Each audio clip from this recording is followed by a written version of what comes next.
یو کس له د مشهور دعای قنوت نه ورځي نو آیا په وتر واجبو کې د دې په ځای بل څه دعا ویلی شي او که نه شي ویلی. دویمه مسله دا ده چې یو کس چې هغه نه په وتر واجبو کې دعای قنوت بالکل پاتې شي نو دی به خپل لمونځ اوس په څه طریقې سره ټیک کوي.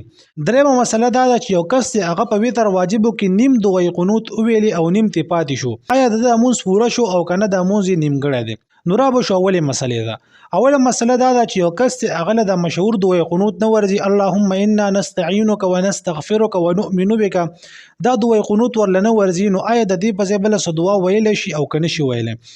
نو جواب دا دی چې بالکل ویلی شي ځکه په وتر واجبو کې مطلق قنوت ویل چې کم دي دا واجب دي. دا دعا ویل چې کم دي دا سنت دي. البته دا کوم دعا چې مشهوره ده نو دا چې کم دي راجحه او بهتره دعا ده. البته که د دې په ځای بله څه دعا وی نو هغه هم ویلی شي. یعنې یو کس چې هغه دا وایي چې اللهم ربنا آتنا فی الدنیا حسنة وفي الآخرة حسنة وقنا عذاب النار یا یو کس وی اللهم اغفر لي اللهم اغفر لي اللهم اغفر لي دا پکې وي د وتر واجب ادا شو بالکل صحیح او کامل ادا شو. خو دغه دعا دا کومه چې مشهوره ده نو دا ډیره زیاته بهتره او راجحه دعا ده ځکه چې په سنتو کې دې ذکر راغلی. دویمه مسله دا و چې یو کس چې هغه نه دعای قنوت بالکل هیر شي نو دی به اوس د خپل لمونځ طریقې سره ټیک کوي. نو دی به د خپل لمونځ په څه طریقې سره ټیک کوي.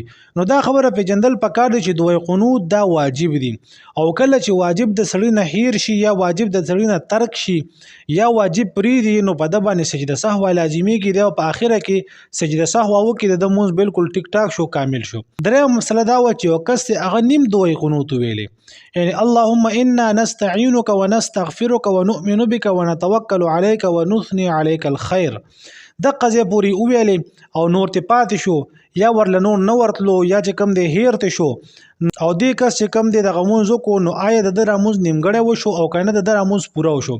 نو ګوره تاسو ته ما په لومبي کې دا خبره وکړله چې دا دعا ویل دا سنت دي. د دا دعا نیمګړې هم وویله نو د ده دا وتر واجب ادا شو. دا خبره ضروري ده چې ته به دا دعا ټوله یادې او دا خبره یاد ساتې که تا نه دعای قنوت وویلې او نه د څه بله دعا وویلې نو په تا باندې سجده سهو لازم ده او که سجده سهو ستا نه هیره شوله نو ستا د لمونځ اعاده چې کوم ده په تا واجب ده ځکه واجب تا پرېغوستل که تا سره ټیم نو د قضا به راګرځي. او بله مسله دا ده چې یو کس دی هغه د فرضو په آخري 2 رکعتونو کې صورت ویلی یعنی د فرض اولنی 2 رکعتونه خو ډک وي او آخري 2 رکعات تش وي نو که دغه تش رکعاتو کې د سورت فاتحې سره صورت ویلی نو دی به خپل لمونځ په څه طریقې سره ټیک کوي.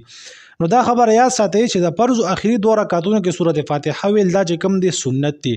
البته که یو کس سره چې کوم دی صورت میلاو کو نو د په لمونځ باندې څه نقصان نه راځي نه په سجده سهو شته نه څه اعاده کول ضروري د زده لمونځ وشو خو د بیا لپاره به داسې نه کوي ځکه چې دا د سنتو نه خلاف دي. د دې مسلو دنیا خلکو ته پته نه لګي نو تاسو چې کوم دی دا ویډیو د سره مخکې شیر کوئ نو چې څومره خلک د دې نه ناخبره وي هغه ټول به خبرېږي او زمونږ به ورسره ثواب کېږي او ستاسو هم ورسره ثواب کېږي.